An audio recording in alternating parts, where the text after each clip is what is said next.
Today we went over budget, and that seems to be a theme on this trip as we drive from the bottom of the world all the way to the top of the world. It is day 36. We left our beautiful beach park up and headed to the town of Chile Chico, which is really close to the Argentinian border. It's a tourist town, so it had this huge map showing us what there was to do, and we were heading up to do a hike around the loop of these three things. But before that, we headed into the local shop, which unsurprisingly was pretty expensive because it was so remote. We only bought two things and ended up spending about £4. We filled up with petrol, another 60 quid, and then headed off back on the hike, spotting our first glimpses of the wildlife. Now, this is what tipped us over budget. This hike was pretty expensive. We spent 22,000 on this, and that's about £18. Now, we don't mind paying for hikes. This one has a historic cave paintings, but that seemed pretty expensive, especially because it was advertised as a 7-hour loop and it took us 3. The sun was shining in Patagonia today, so it made the hike super tough as a lot of it was uphill.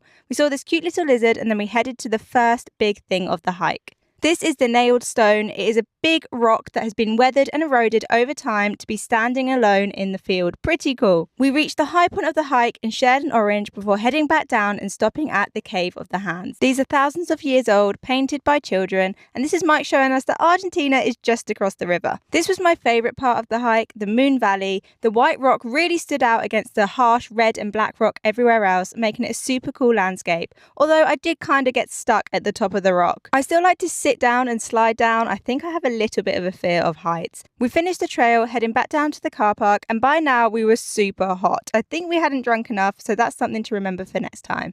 We left the park, and then we had to decide where to sleep for the night. We decided to go back to the beach. We had creamy pasta, and then I don't know what Mike was thinking. It was cold, the wind was heavy, and you can see the clouds above him, but he wanted to get into the lake, so that is exactly what he did. And let me tell you, the lake was freezing. See you tomorrow for day 37.